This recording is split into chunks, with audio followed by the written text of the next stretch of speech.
Bien, buenas tardes. Vamos a comenzar en esta tarde la continuación del estudio inductivo del libro de Filipenses. Bien, estábamos en Filipenses capítulo 2 para ir a los versículos 19 hasta el 22. Así que saludamos siempre a la audiencia, ¿verdad? A los amigos, hermanos que nos están escuchando. Esta vez no puedo verlos desde acá, pero sí saludaros todos los que vayan entrando. Y saludo a la familia Lugo, que sé que está allá en Dominicana, Gladys, que luego yo sé que más tarde nos va a ver, y así los que en esta tarde no puedan conectarse. Bien, saludamos desde Mayagüez. Los niveles de calor aquí son considerables, pero nada, estamos bien, ¿verdad? Y seguimos hacia adelante. Vamos a orar y aprovechamos, ¿verdad? Siempre para dar gracias porque Dios es bueno y para siempre es su misericordia. Le voy a pedir al hermano Lugo, si tú nos haces el favor de orar, nos dirigen en oración y de esa manera vamos a comenzar en esta tarde.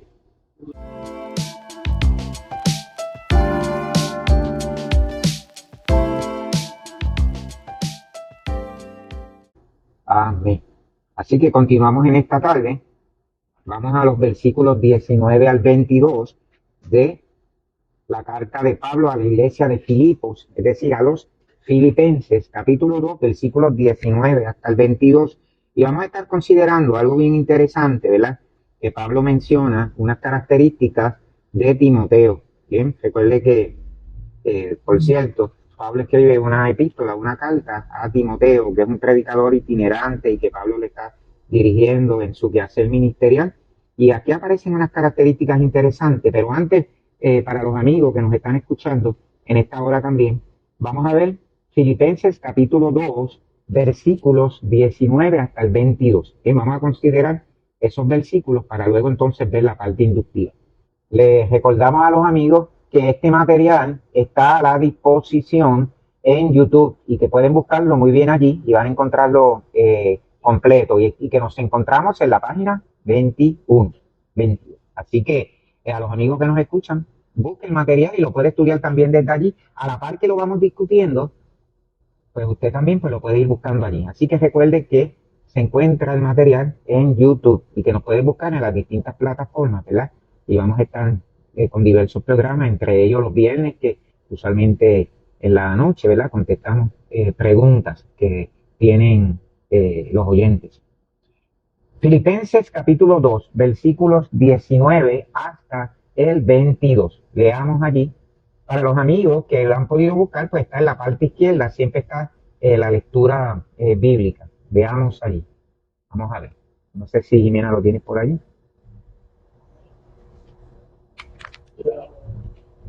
Espero en el Señor Jesús enviar pronto a Timoteo para que yo también esté de buen ánimo al saber de vuestro estado, pues a ninguno tengo del mismo ánimo, y que tan sinceramente se interesa por vosotros, porque todos buscan lo suyo propio, no lo que es de Cristo Jesús, pero ya conocéis los méritos de él, que como hijo a padre ha servido conmigo en el Evangelio. Muy bien. Fíjense qué interesante que hay en Filipenses capítulo 2, versículos 19 al 22, y como lo estamos estudiando inductivamente, una de las cosas que vamos a ver en este capítulo y que es medular, qué características de Timoteo aparecen en estos versículos del 19 al 22. Una de las cosas importantes es que Timoteo, como discípulo entrañable de Pablo, adopta, ¿verdad? Parte del estilo ministerial del apóstol. Pero, a su vez, Pablo se identifica mucho con Timoteo. Bueno, es que había cierta similitud, ciertas actitudes que eran las mismas del apóstol Pablo. Otra de las cosas que caracterizaban esa similitud o ese parecido era la inquietud de Pablo por la iglesia, ¿verdad? Esa ocupación de Pablo por la iglesia del Señor que iba a la par básicamente con el amor que Pablo le tenía a Cristo. Es decir, que cuando Pablo hablaba de Cristo y a su vez hablaba de la iglesia, hablaba de un entrañable amor, de un inmenso amor que sentía el apóstol Pablo por la iglesia del Señor y por ende por Cristo, ¿verdad? Y entonces Pablo había intuido eso de Timoteo y eso es lo que hace que en muchas ocasiones las personas tengan cierta empatía, cierto parecido, digamos, la forma de transmitirse las cosas, porque si usted recordará, Jesús escoge 12 discípulos y dice que los escogió, que ellos no se escogieron, ¿verdad? Pero que Jesús tenía una empatía con algunos que no tenía con otros. Y no significa que no se llevara ni con el uno ni con el otro, a todos los amaba por igual. Pero, por ejemplo, Juan, el amado que se recostaba sobre el hombro, tenía unas particularidades que era tan similar a Jesús en esas. Pero hay otro caso, por ejemplo, que es el del leproso, ¿verdad? Usted sabe que había una aldea de leprosos y allí, ¿verdad? Habitaba Lázaro con sus familiares y Jesús pernoctaba o se quedaba en la casa de este hombre. Y uno pregunta, ¿pero por qué? Porque no se quedaba en la casa de los demás. Es por esa empatía, ese parecido, ese mismo sentir, ¿verdad? Que había en el Señor, pues los unía más. Mariano. Cuando dice que Jesús del mundo, me gusta la gente grande, toda la gente pequeña, que convivían en todo eso, no la gente sola, eso. Claro. Y era para darle ejemplo de contarle. Ahí le dan un que es más todo. Claro, claro. Fíjese entonces que interesante porque el comentarista trae a colación la palabra alma gemela. Y esta palabra alma gemela para nosotros acá tiene una, sobre todo para el mundo de Occidente, esta palabra alma gemela tiene una connotación. ¿Qué es un alma gemela en nuestra sociedad? Cuando dice, mira, fulano es alma gemela con fulano o con fulana, ¿qué es lo que quiere decir realmente? Parece que tienen muchas cosas en común y no se unen por eso. Hay muchas similitudes, muchas cosas en común. Claro. Lo veo como dos personas que tienen tantas cosas en común, Okay. que se sienten familia sin ser. Muy bien. Que puede ser que no sean familias genéticamente hablando, ¿verdad? Pero entonces hay una similitud y, digamos, de propósito, ¿no? Posiblemente los mismos objetivos, ¿verdad? Que marcan la vida de uno, marcan la vida de otro, como en el caso de Pablo. Y así Pablo era alma gemela de Timoteo.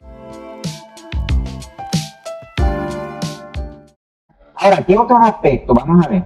Porque mira, Pablo dice que porque todos buscan lo suyo propio, o todos se interesan solo por sí mismos y no lo que es de Cristo Jesús. Es una de las cosas importantes aquí que a Pablo le llama la atención. Mientras otras personas que estaban alrededor se interesaban, incluyendo a cristianos, se interesaban por cosas que no eran espirituales. Sin embargo, ¿qué pasaba con Timoteo? Timoteo tenía un interés particular por las cosas del Señor. Y eso es lo que hace que se conviertan básicamente en almas gemelas o que haya simpatía entre ellos. ¿Qué más? Vamos a ver. Además de ese interés que tienen por la iglesia del Señor. Me encanta porque una de las cosas que comenta el escritor es precisamente eso, ¿verdad? Que Pablo, como Timoteo, siente amor no solamente por el prójimo, sino también por la iglesia y ni se diga, ¿verdad? Por la persona de Cristo, ¿verdad? Y él comenta algo bien interesante y es el hecho de que Pablo, quien anteriormente era Saulo, era el perseguidor de los cristianos, ¿no? Él sabía a qué había sido llamado exactamente, ¿verdad? Una de las cosas que se dice al principio en Hechos de los Apóstoles del llamado era que Pablo iba a sufrir simple y llanamente como cristiano. Fíjate que aquí entonces se cambian los papeles, ¿verdad? El perseguidor termina como perseguido, ¿verdad? Esos juegos, ¿verdad? Tan interesantes de la vida y que era el propósito dentro de la gracia del Señor. Ahora, el aspecto también del servicio, tanto en Pablo como en Timoteo, eran iguales. Es decir, Pablo había notado que mucha de la gente que estaba alrededor posiblemente tenía algún interés por el Señor, pero no era un interés genuino como lo tenía Timoteo. Y eso es lo que hace que haya esa empatía, comunicación, ¿verdad? Con este escritor o este predicador, debo decir, que es incipiente, ¿verdad? Que apenas está comenzando y que se llama Timoteo. ¿Qué más? Vamos a ver. El 21 dice que, hablando de esto que está diciendo, que los demás buscan sus propios intereses. Ajá. Y no lo tiene suscrito. Eso lo dice en la versión internacional. Me llama la atención porque ciertamente hay personas en las congregaciones que Claro. la vida secular que siempre quieren brillar delante de los demás solamente por el hecho de brillar y no por hacer un buen trabajo. Claro. Eso es. Que no estaba, posiblemente a mucha de la gente que estaba alrededor no estaba centrado en el Señor, tampoco estaba centrado en servir a la iglesia, ¿verdad? Y es una de las cosas que Pablo se da cuenta. Y hay una relación particular, ¿verdad? Que aparece allí al final, pero ya conocéis los méritos de él, que como hijo a padre ha servido conmigo en el Evangelio. Mire qué carta de referencia está dando él ahora, el apóstol Pablo. ¿Qué tipo de relación ahora va mencionando Pablo? La de hijo a padre, ¿verdad? Y la de padre a hijo. Ahora, ese tipo de relación puede ser profunda, lo que decía Harold ahorita, que es el que nosotros le llamamos la familia extendida, que no tiene que ser su hermano, genéticamente hablando, o su hermana, o su familia, pero pueden ser personas que están ligadas a la vida de servicio del apóstol Pablo. Dice, me ha servido a mí, es decir, no solamente me ha servido a mí, sino ha servido conmigo en el Evangelio. Y ahora, ¿de qué está hablando el apóstol? Sino del compañerismo cristiano, porque un asunto era que Timoteo trabajara a base de lo que se le había asignado, a que aprendiera a trabajar en equipo o en compañerismo. Y si alguien dio ejemplo de poder trabajar en equipo, fue precisamente el apóstol Pablo. Fíjese que con todo ese distanciamiento de lo que es la ley para llegar a la gracia, ¿qué hace Pablo? Cuando usted lo ve en las epístolas, ¿verdad? Pablo está hablando de laborar en el Señor, de dedicarse al Señor, de amar la iglesia del Señor, porque si no amamos la iglesia de Cristo, si no amamos la iglesia, es imposible que podamos amar al Señor y por ende el trabajo que vamos a realizar en Él. ¿Por qué? Bueno, simple y llanamente porque trabajamos con gente y eso lo decimos a diario, ¿verdad? Vamos, por aquí veo los comentarios, ¿verdad? Y eso es tan importante, ¿verdad? A la par, ¿verdad? De lo que vamos haciendo. Idalia nos saluda por allí, Alma dice que estamos sin luz, Alma, te saludamos por allá, muy bien. Hay muchas características, dice Alma, en común. Malga Nazaria nos está saludando y Alma nos dice que son intereses en común, cosas que comparten todos. Entonces, ¿qué otra cosa nos va diciendo por allí? Mira el principio, dice, espero en el Señor Jesús enviaros pronto a Timoteo, ya le está anunciando, ¿verdad?, de que Timoteo va a llegar, pero a su vez da la carta de presentación de Timoteo, ¿verdad?, que es cuando nos da todos los datos, para que yo también esté de buen ánimo al saber de vuestro estado. ¿Cuál era una de las cosas que le interesaba a Pablo? Sobre todo, mire, el estado, la situación en que se encontraba la gente. ¿Qué otra cosa? Vamos a ver. Pues a ninguno tengo del mismo ánimo y que tan sinceramente se interese por vosotros. ¿Qué es lo que está diciendo realmente Pablo ahí? Mire eso, ¿ven?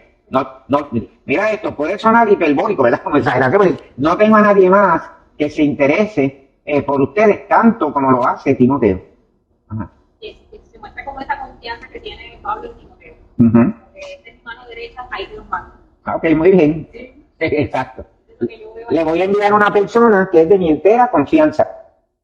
Es como decir, le voy a enviar a alguien, y si usamos el término, ¿verdad?, alma gemela, pues aquí, pues, interesantísimo. Es como mi alma gemela, que es una persona que tiene el mismo sentir que tengo yo con respecto a Cristo y con respecto a su iglesia. ¿Bien?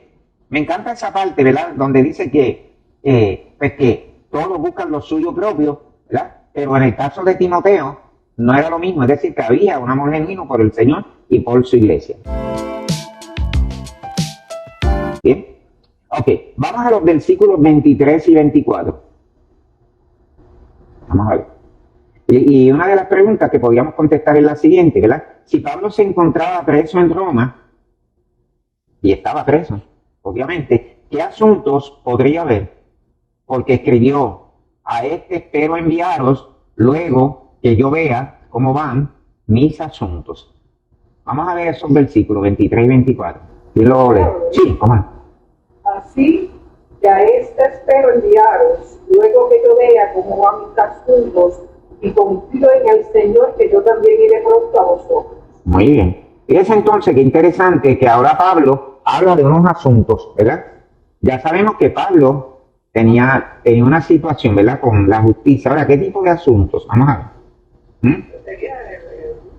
Eso mismo. Esperando a ver si lo soltaban o Ok. qué iban a hacer con él. Eso mismo, ¿verdad? Todo lo que tenía que ver con el juicio, si lo iban a dejar libre, qué iba a suceder con él, ¿verdad? Y allí es que él dice, ¿verdad? Así que a este espero enviaron luego que yo vea cómo van mis asuntos, ¿verdad? ¿Y qué otro aspecto? Aquí hay una traducción que dice, a este pues espero enviaros sin dilación, ¿verdad? Sí, es decir, sin tardanza.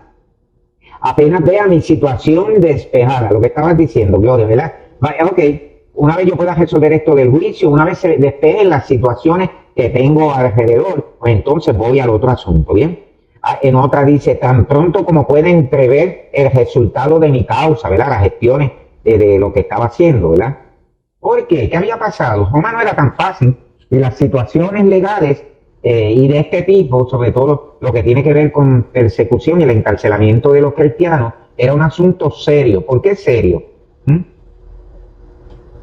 ¿Qué tipo de imperio era Roma? Era un imperio absoluto. La ley era la voluntad del César. Ok. Y de hecho, en el libro de los Hechos se menciona que Pablo, cuando estaba siendo juzgado en Cesarea, apeló a César. Es decir, él invocó la ley máxima del imperio. Ajá. Se liberó de ser juzgado y por ende atacado y asesinado por los judíos, Claro. pero quedó ahora como rehén del gobierno romano y convencer al César de que él era inocente era trabajo arduo. Porque los Césares, al ser autoritarios, incluso creerse dioses, Exacto. no eran personas que razonaran.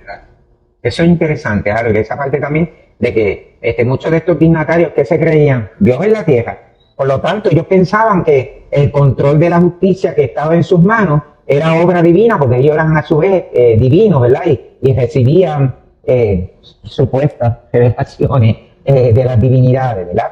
Pero sí se creían Dios y por lo tanto ¿a qué tendían? A que lo adoraran, ¿verdad? Y ese aspecto es bien interesante. Ahora dice, y confío en el Señor, que yo también iré pronto a vosotros. Es decir, que tiene ese halo de fe, ese halo de esperanza de que va a regresar. En otra versión dice, y confío en el Señor, que yo también iré pronto a vosotros, ¿verdad? Que iba a realizar el viaje para poder comunicarse con toda esa gente, ¿bien? ¿Cómo es el estado de ánimo de Pablo ahí? Vamos a ver. ¿Qué intuimos del estado de ánimo?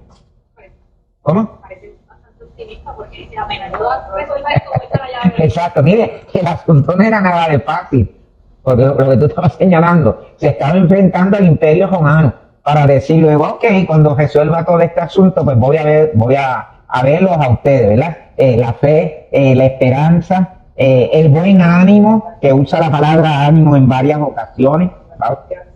La confianza en el Señor a pesar de su situación, ¿verdad? Porque era obvio que había una situación allí directa. Alma nos dice, Roma estaba bien comprometida con el César. Ok, muy bien, Alma. Saludos a Carmen López, que también nos está viendo por aquí, por estos medios. Bien.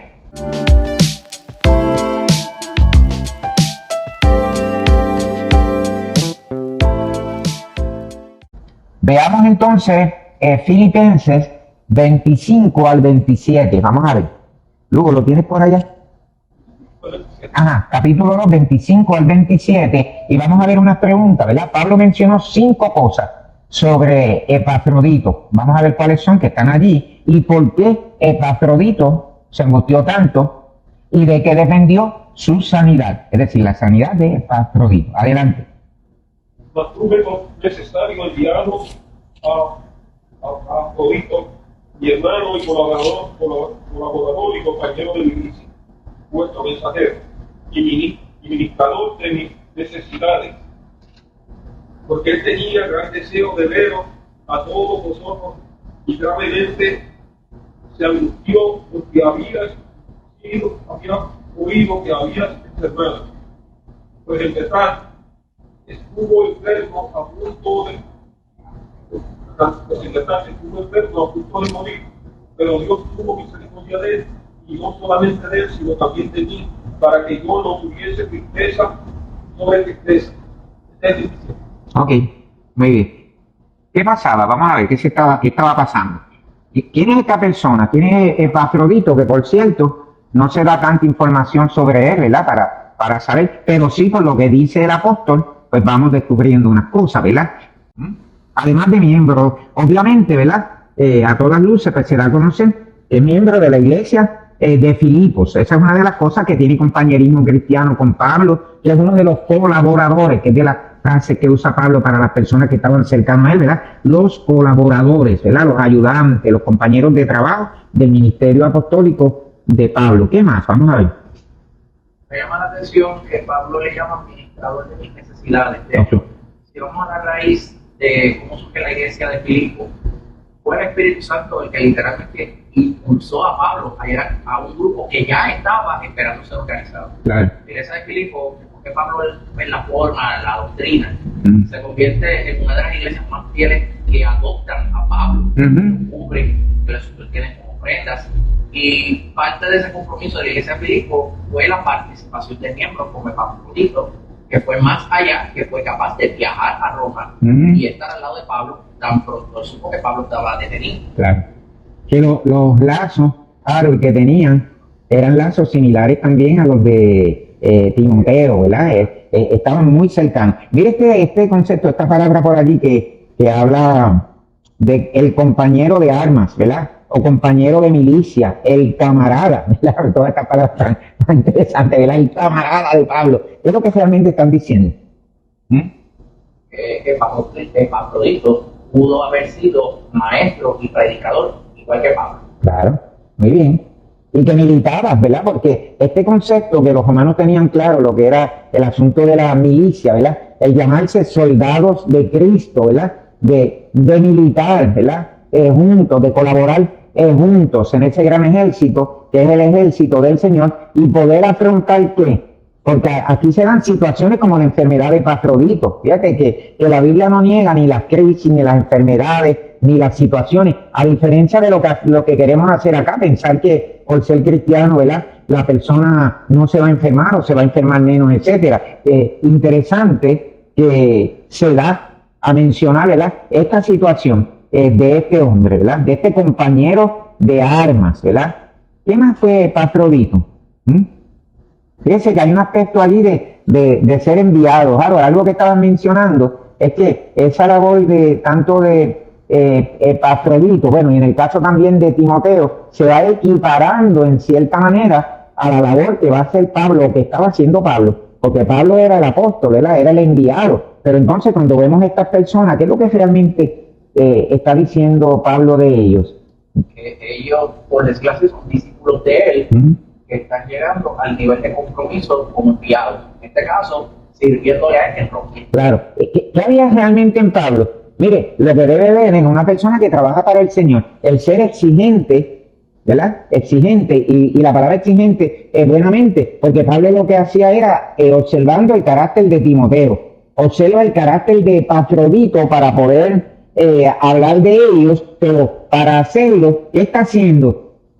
Recuerde que es la persona, compañero de milicia, la persona que está trabajando, la persona que está observando. Entonces, Pablo puede saber el grado, a esa palabra, ¿verdad? Quería llegar, el grado de labor que ambos podían ejercer, porque Pablo conocía lo que daba la iglesia de Filipo, ¿verdad? Que era una iglesia a quien él amaba entrañablemente, pero ahora está hablando de dos compañeros de milicia, dos compañeros de militancia. Entonces, cuando usted llega a estar mucho tiempo con personas, ¿qué va a pasar? Hay un compañerismo estrecho, ¿qué más?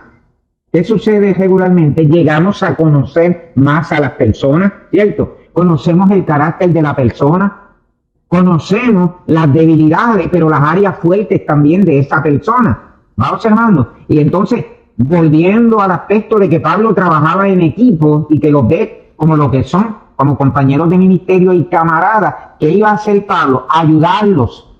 Pero eso no se quedaba ahí, porque ellos, a su vez, eran alicientes para la vida de Pablo, porque cuando usted comienza a leer la carta, y para los amigos que están allá, que nos están escuchando, Pablo menciona en cuántas ocasiones fue traicionado. Pablo comienza a mencionar los líos que habían adentro. Para la gente que hoy día piensa que en las iglesias pues no hay situaciones, cuando se dijo seres humanos, aparecieron las situaciones. Diótrefes, Evodia y Síntique. Bueno, Pablo menciona tantos casos allí. Hoy día, ¿verdad? Son múltiples alrededor del mundo porque trabajamos con seres humanos. Pero mira qué bueno que el apóstol sabía también cómo amonestar, cómo trabajar cómo poder confrontar a las personas, cómo hacerle ver que estaban trabajando para lo mismo, que es el ministerio, y esas cosas pues son importantísimas. Entonces, pues básicamente Epafrodito asume la labor de ¿qué? De un mensajero apostólico, ¿verdad? De una persona y además de ser llamado, ¿qué conocía? Bueno, conocía el fundamento apostólico, las enseñanzas apostólicas. Y Epafrodito, tanto como los demás, sabían que ellos no podían poner otro fundamento que el fundamento que ya había sido puesto, ¿verdad? Y eso es importantísimo. ¿Qué otra cosa? Vamos a ver. Mira el caso de Pablo, por ejemplo. ¿Hacia quién se enfocaba el apóstol Pablo? Usted sabe que Pedro tenía un llamado a los judíos. ¿Y Pablo? A los gentiles, ¿verdad? ¿Y cómo era este grupo de gentiles que se estaban levantando? Que el domingo, por cierto, estábamos mencionando de Pentecostés, ¿verdad? Y cómo el evangelio de la gracia salvadora de Cristo va llegando a la gente, pero había un problema, y era que los judíos pensaban, ¿cómo que el evangelio era para ellos, pero no podía ser para los gentiles? Y se acuerda cuando hablamos de la casa de Cornelio y todo lo que estaba sucediendo alrededor, pero ¿cómo era este pueblo gentil en sí? Vamos a ver, ¿cómo eran los gentiles? Ya sabemos cómo eran los judíos, ¿cierto? Pero ¿cómo eran los gentiles? ¿De dónde venía mucha de esta gente de los gentiles? ¿De qué formación? Claro. Venían de la idolatría. Ok, muy bien. Y muchos de ellos venían de prácticas degeneradas. Ok, muy bien. Por lo tanto, el proceso de Pablo con ellos fue largo. En cuanto Pablo no les impuso las normas judías, pero a través de la Biblia les hizo entender que sus trasfondos no eran aceptos para Dios. Porque Dios aborrece la idolatría, porque es celoso, y Dios aborrece las conductas que Él declara pecado. Ambas cosas son obstáculos de Dios para con el hombre, y por lo tanto el hombre debe rendirse ante Dios para que comience una relación. Muy bien, quiere decir que tenían un trasfondo, Harold, que no era fácil, ¿verdad? Entonces, observe que Pablo, el apóstol, a predicar la gracia, ahí la va a poner en práctica, ¿cierto? No es lo mismo predicar la gracia que vivir la gracia como un estilo de vida, ¿verdad? Y eso es algo muy diferente. Ahora Pablo, ¿qué va a estar haciendo? Pues confrontando a la gente, como tú señalas, gente que venía de distintos extractos, entre ellos la idolatría, las aberraciones sexuales. Por otro lado también, la formación intelectual, porque mucha de la gente que llegaba, definitivamente, eran gente conocedora de la cultura helénica o de la cultura grecolatina. Entonces, eso era un reto para el apóstol Pablo, ¿cierto? Que había sido formado a los pies de Gamaliel, que conocía de la cultura griega, pero que además tiene el reto de poder enfrentarse a estas personas y poder predicarle el auténtico evangelio de Cristo. Claro. Lo interesante es que Pablo asumió el reto, aunque obviamente Pablo, comparándose con muchos de esos gentiles, tenían limitado conocimiento. Obviamente esos gentiles nacieron, absorbieron la cultura grecolatina o grecorromana. Hay que recordar que en las clases altas la educación comenzaba a temprana edad, con maestros privados contratados por los padres. Y ese maestro era el tutor por toda la trayectoria hasta que llegaba a la edad adulta. Pero eran personas ya plenamente sumergidas en la mitología, en la historia, en la poesía, incluso las ciencias que se enseñaban por parte de los filósofos. Y Pablo aceptó el reto en tanto y cuanto era un hombre de estudio, un hombre que no dejaba de repasar lo que él conocía de la cultura gentil entre estudio y estudio de la Biblia. Claro. Y por ende, él supo tener respuestas ante cada reto intelectual que los diferentes grupos de gentiles le planteaban. Eso es un punto bien importante, Harold. Es un reto, ¿no? El ministerio de Pablo, el llamado de Pablo, era un reto, no solamente la formación intelectual de la gente, la misma de Pablo, cómo va a lidiar o cómo va a trabajar con la gente que está allí. Y ahora, el que Pablo pueda reconocer personas, porque es muy fácil decir, yo hago, yo hice esto, hice lo otro, y usted observa que Pablo dice, en una de las ocasiones, él dice, lo que soy por la gracia de Dios, y él está consciente de su trabajo. Dice, antes he trabajado más que todos ellos, pero no yo, sino la gracia de Dios conmigo. Y ahora, ¿qué hace Pablo? No solamente animando a una iglesia, sino también animando a unas personas y reconociendo la labor de esas personas. Entonces, dime, el 21. Ajá. Porque todos buscan lo suyo propio. Ajá. No lo que necesitan. Claro. Así eran los gentiles, pero así mismo, prácticamente casi todas así mismo eran los judíos. Y así mismo en la iglesia de hoy, y ahorita no estamos hablando, y acerca de eso mismo. Ajá. Es así. ¿Por qué? Porque cuando se dio un ser humano, lo que nos cambiaron fue los faroles y el sistema eléctrico y lo demás, y las placas solares. Lo demás se quedó que la naturaleza humana. Mire este aspecto. Epafrodito, como ministrador de mis necesidades, o más bien un compañero de fatigas, ¿verdad? Aparece por ahí en el original griego la palabra liturgos, de donde viene la palabra liturgio o liturgia. ¿Qué es la liturgia? Claro que nosotros a veces hablamos y decimos, esa persona es muy litúrgica, pero a veces lo que queremos decir es que tal vez en su forma de adorar es muy conservadora o muy rigurosa, pero liturgia tiene otra connotación distinta a la que nosotros le damos. Y dice que Pablo llama a Epafrodito, ¿verdad? Un liturgo, ¿verdad? ¿Quién es el liturgo? Vamos a ver. El que servía en el templo. Ajá. El que oficiaba el servicio y ofrecía las ofrendas. Ok. Dice también que el servicio era sagrado. Ajá. Y que la iglesia de Filipos había enviado una ofrenda para Pablo por medio de Epafrodito, y por eso es que Pablo lo describe como un ministrador de sus necesidades. Muy bien, y mire una de las responsabilidades, ¿no? Aquí interesantísimo, porque ¿por qué se le delegaba a Epafrodito unas cosas que posiblemente no le delegaban a otras personas? Que a un servidor en la iglesia ya lo conocían, pero imagino que no van a poner a cualquiera.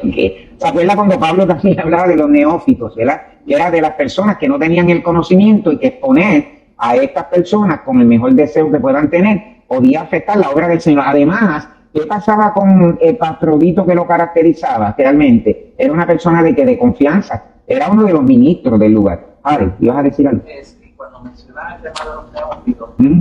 uno de los puntos de tropiezo en las iglesias, Ajá. el manejo de los recursos humanos. Sí. Es algo que es complejo. El recurso humano es todo el que está en la iglesia. Ajá. Y el anhelo es que todo el mundo sea líder y todo el mundo trabaje y colabore. ¿Mm? Pero nuestros temperamentos son diferentes de uno a otro. ¿Mm? Hay personas que por la gracia de Dios llegan a la iglesia con un corazón humilde, ¿Mm? son fáciles de enseñar ¿Mm? y en poco tiempo están dando un servicio agradable. Pero hay otros que tienen actitudes que necesitan sanar, tienen egos, tienen heridas, tienen este pensamiento de creerse accionistas principales. ¿Mm?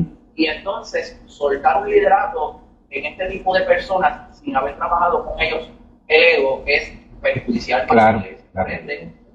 Lo que he visto ¿Mm? es el que a la persona, según se congregue, ¿Mm? según demuestre interés y según cómo se proyecta en términos de manejo de su personalidad, se le van dando tareas escalonadas. Ajá. Si en lo poco es fiel, va ganándose la confianza, y una vez la persona tiene experiencia de servicio, que conoce a los feligreses, que sabe cómo trabajar las múltiples situaciones que una iglesia corre, se entiende que es apto para un tipo de liderazgo de mayor responsabilidad.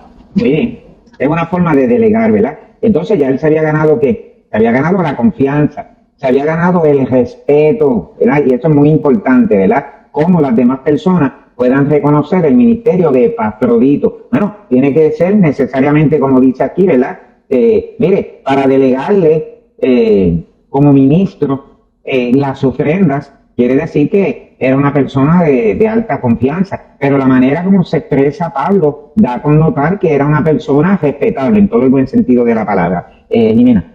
Me recordó lo que estaba diciendo de tercera vez hablan de Dios.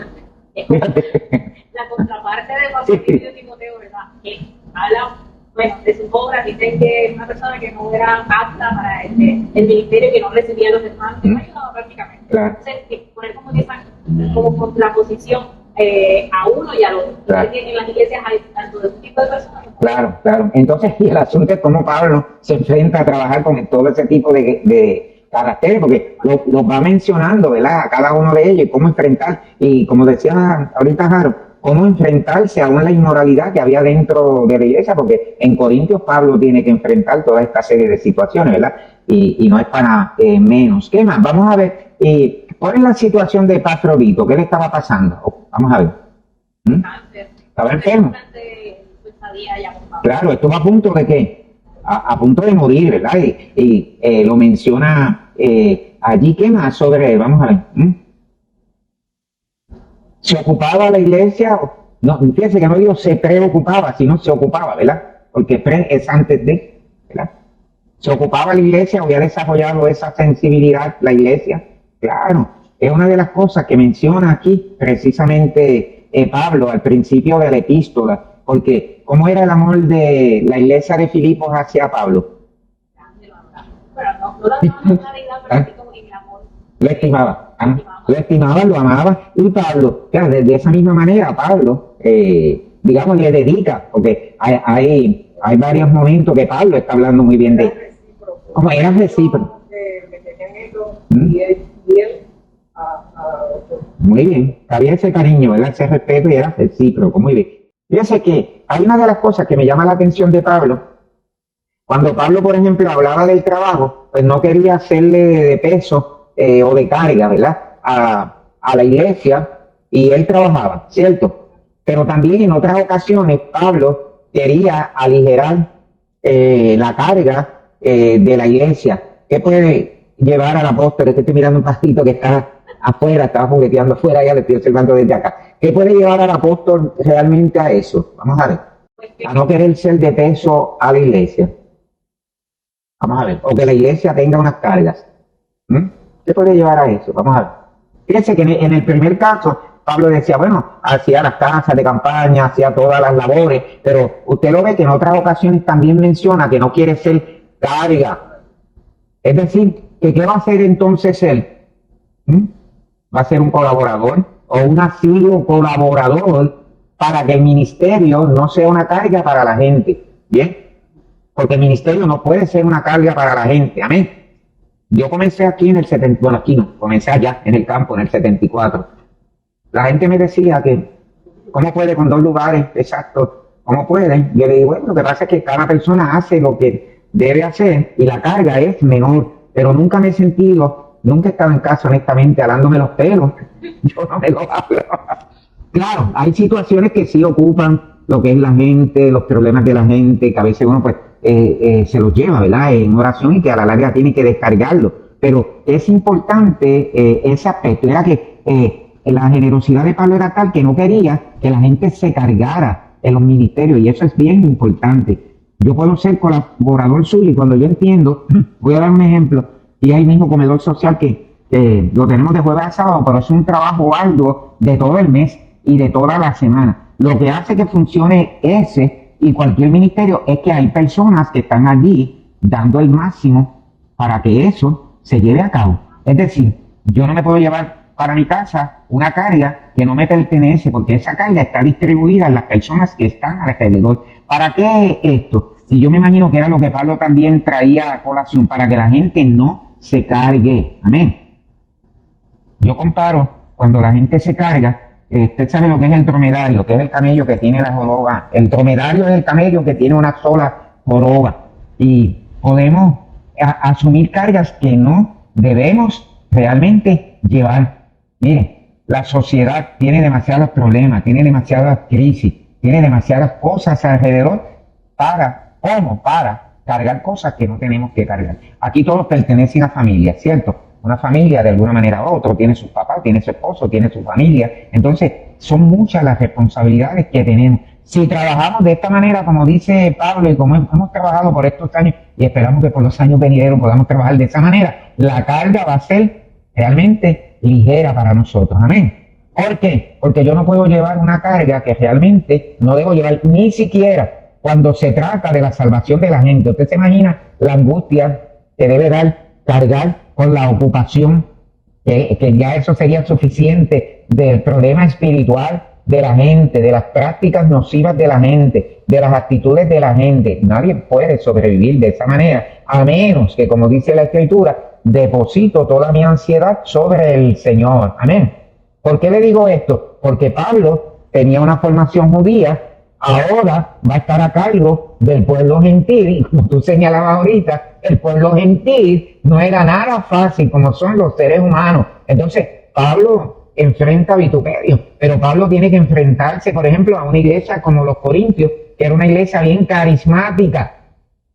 Hoy día diríamos que son de los que arden en fuego, pero eran problemáticos, ellos mismos eran divisores, eran chismosos, las lenguas, utilizaban las lenguas, los dones, eran bien desordenados en los dones, porque Pablo tiene que hablarle, y luego posteriormente usted sabe cuando dice, hablo más lengua que todos ustedes, pero cállense en la congregación, hablen con palabras que se puedan entender. Tiene que hablarle del don de profecía. Mire todo lo que tiene que coger el apóstol, ¿verdad? Para poder equipar, esa es la palabra, ¿verdad? La labor nuestra y la labor suya como ministro es equipar a los santos, ¿para qué? Para la obra del ministerio. Y esa era realmente la labor del apóstol Pablo. Hacer otra cosa es realmente hacer cosas que no nos corresponden. No sé si me estoy, ¿verdad?, explicando. Estos días me apareció en internet una parte Claro. escribió, pero decía, no hay peor fracaso que tener éxito en lo que Dios no te ha mandado. Exacto. Muy bien. Muy bien. Ahí. Eso mismo es. Si hago algo que Dios no me mandó a hacer, voy a tener problemas porque voy a estar cargado, voy a estar llorando toda la vida. Imagínense. Mire, voy a dar un ejemplo, los mismos ministerios. Una persona que tenga un llamado a evangelista y realmente asuma el pastorado y el evangelismo, y el evangelista, debo decir, no el evangelismo es responsabilidad de todos. Son dos ministerios parecidos pero diferentes. ¿Qué hace el pastor? El pastor permanece en una congregación. ¿Qué hace el evangelista? El evangelista predica y sigue caminando, porque eso es lo que le toca, ¿cierto? Que es lo que Pablo dice en muchas de las ocasiones. ¿Qué hacía Pablo? Dejaba personas idóneas, capacitadas en ese lugar. ¿Y qué hacía Pablo? ¿Qué hacía? Seguía caminando. Pero ¿qué luego hacía? Y esto es bien importante, ¿verdad? Otro aspecto importante, de capacitar a la gente, pero por otro lado, ¿qué hacía? Examinar a ver si la gente realmente había aprendido la palabra como era. ¿Recuerda con los Gálatas?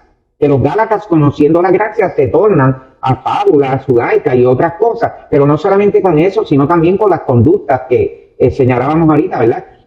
Pablo le enseña no solamente moralidad, porque el evangelio no es meramente moralidad, el evangelio es poder de Dios para salvación, es el poder transformador de Dios, y que de momento la gente se estuviera justificando por sus propias obras, por sus conductas o sus formaciones intelectuales. Va observando lo que decíamos ahorita. Cuando usted va un poco más allá, se va a dar cuenta que el ser humano es el mismo, lo que nos han cambiado es el escenario. Amén.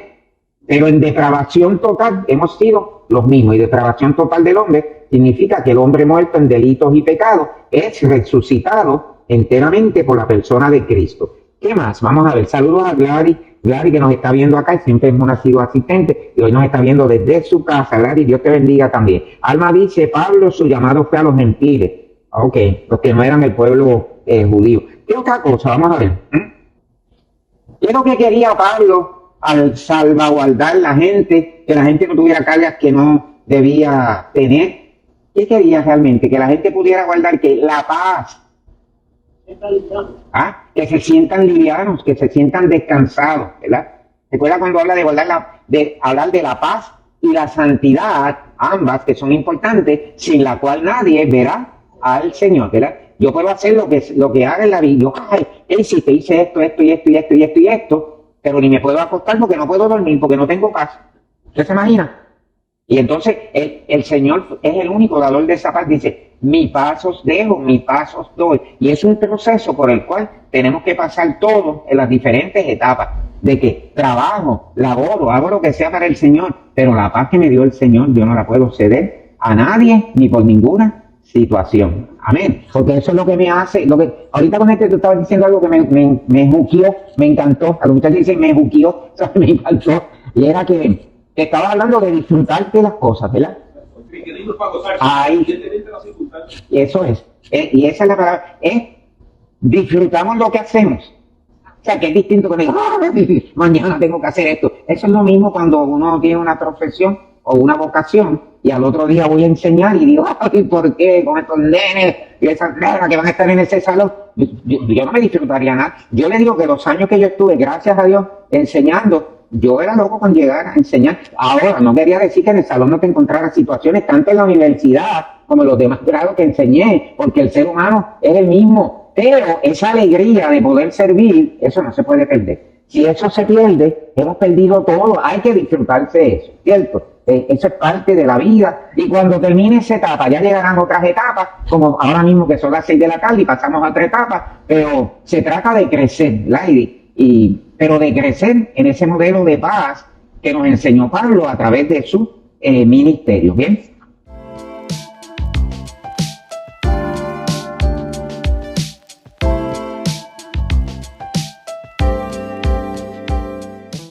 Mira qué interesante estas palabras del comentarista, y con esto termino. La sanidad de Epafrodito dependió de la misericordia de Dios tanto para él como para Pablo, para que no tuviera tristeza sobre tristeza, porque vivimos por la misericordia de Dios, y cuando la carga de una larga enfermedad se vuelve muy pesada, también morimos por su misericordia. La salud es misericordia de Dios, pero a veces lo es también la enfermedad cuando ésta nos libra de un problema mayor. E incluso la sanidad es parte de su misericordia, no solamente para el enfermo, sino para los que lo rodean, como en el caso de Pablo.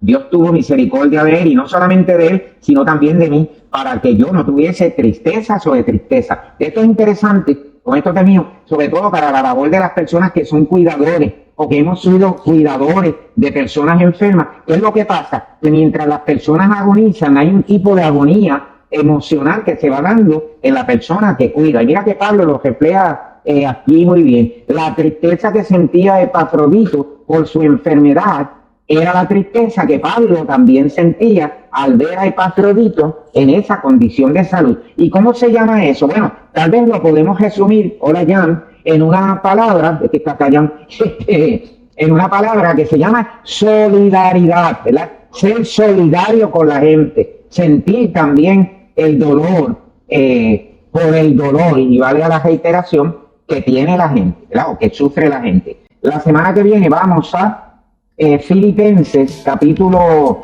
28, Filipenses capítulo 2, versículos 28 al 30, ¿verdad? Así que vamos a continuar la semana que viene con la ayuda del Señor.